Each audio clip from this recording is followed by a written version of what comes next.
Assalamualaikum, kali ini Fulan akan menceritakan kisah yang sangat menarik. Seorang tentara berkuda yang gagah berani di barisan kaum muslimin, tatkala di medan peperangan yang dijuluki pasukan berani mati dalam Islam, yaitu Ikrimah bin Abu Jahal. Kisah penggugah jiwa. Ikrimah berusia 30 tahun ketika Rasulullah mulai menyampaikan dakwah Islam secara terbuka. Ia adalah seorang bangsawan Quraisy yang dihormati, kaya, dan berasal dari keturunan ningrat. Kalaulah tidak terhalang oleh sikap ayahnya yang sangat keras menentang Islam. Agaknya ia telah masuk Islam lebih awal, sebagaimana putra-putra Makkah yang berpandangan luas dan maju, seperti Sa'ad bin Abi Waqqas dan Mus'ab bin Umair.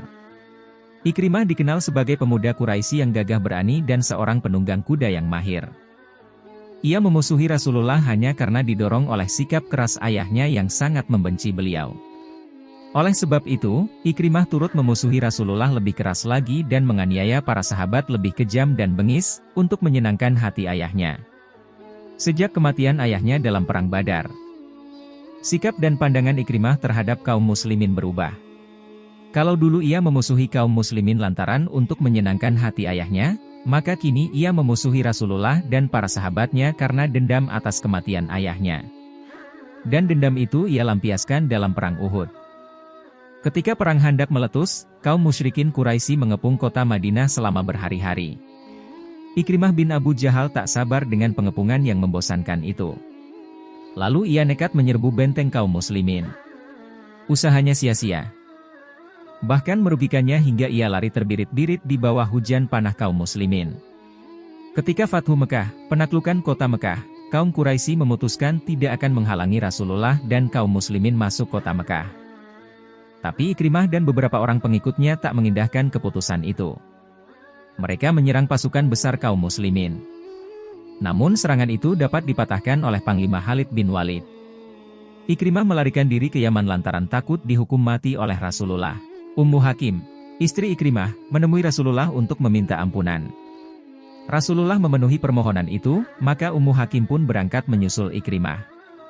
Setelah bertemu dengan Ikrimah di tempat pengasingannya, Ummu Hakim membujuk suaminya agar mau kembali ke Mekah. Ummu Hakim juga mengabarkan bahwa Rasulullah telah mengampuni dan memaafkannya. Ketika Ikrimah dan istrinya hampir tiba di kota Mekah, Rasulullah berkata kepada para sahabat, Ikrimah bin Abu Jahal akan datang ke tengah-tengah kalian sebagai mukmin dan muhajir. Karena itu, janganlah kalian memaki ayahnya, sebab memaki orang yang sudah meninggal berarti menyakiti orang yang hidup. Padahal makian itu tidak terdengar oleh orang yang sudah meninggal. Ketika Ikrimah dan istrinya memasuki majelis Rasulullah, beliau menyambutnya dengan gembira. Ketika Rasulullah duduk kembali, Ikrimah duduk pula di hadapan beliau dan mengucapkan 2 kalimat syahadat sebagai tanda keislamannya. Setelah itu, Ikrimah memohon kepada Rasulullah untuk mendoakannya agar Allah mengampuni dosa-dosa dan kesalahannya yang telah lalu. Rasulullah pun memenuhi permintaan Ikrimah itu. Maka wajah Ikrimah pun berseri-seri, kemudian ia berkata, "Demi Allah, ya Rasulullah, tak satu sen pun dana yang telah saya keluarkan untuk memberantas agama Allah di masa lalu. Melainkan mulai saat ini akan saya tebus dengan mengorbankan hartaku berlipat ganda untuk menegakkan agama Allah. Dan tak seorang pun kaum muslimin yang telah gugur di tanganku, melainkan akan kutebus dengan membunuh kaum musyrikin berlipat ganda. Demi untuk menegakkan agama Allah." Sejak itu, Ikrimah menggabungkan diri ke dalam barisan dakwah sebagai anggota pasukan berkuda yang cekatan dan gagah berani di medan perang. Di samping itu, Ikrimah juga menjadi seorang ahli ibadah dan pembaca Al-Quran yang tekun di masjid. Ketika terjadi perang Yarmuk, Ikrimah maju berperang seperti kesetanan. Melihat tindakan nekat itu, Khalid bin Walid, yang menjadi panglima pasukan segera mengejar Ikrimah. "Kamu jangan bodoh. Kembali. Kematianmu adalah kerugian besar bagi kaum muslimin."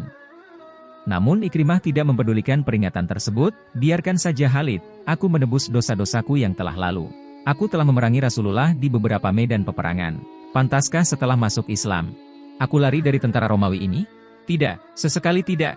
Kemudian dia berteriak, "Siapakah yang berani mati bersamaku?" Beberapa orang segera melompat ke samping Ikrimah, kemudian menerjang ke depan, menghalau pasukan lawan yang terus maju. Akhirnya, walau korban berjatuhan, mereka berhasil memukul mundur pasukan Romawi dengan kemenangan yang gemilang. Di akhir pertempuran, di bumi Yarmouk berjejer 3 mujahid muslim yang terkapar dalam keadaan kritis. Mereka menderita luka yang sangat parah. Al-Harits bin Hisham, Ayasi dan Ikrimah bin Abu Jahal. Al-Harits meminta air minum. Ketika air didekatkan ke mulutnya, ia melihat Ikrimah dalam keadaan seperti yang ia alami. "Berikan dulu kepada Ikrimah," kata Al-Harits. Ketika air didekatkan ke mulut Ikrimah, ia melihat Ayasi menengok kepadanya. "Berikan dulu kepada Ayasi," ujarnya. Ketika air minum didekatkan ke mulut Ayasi, dia telah meninggal. Orang yang memberikan air minum segera kembali ke hadapan Harits dan Ikrimah, namun keduanya pun telah meninggal. Para sahabat mulia ini telah menunaikan janjinya, Allah mewafatkan mereka di medan perang. Itulah akhir kisah Ikrimah bin Abu Jahal. Semoga bermanfaat bagi kita semua. Jangan lupa dukung channel ini dan tonton juga video lain di channel Kisah Fulan. Sekian, terima kasih.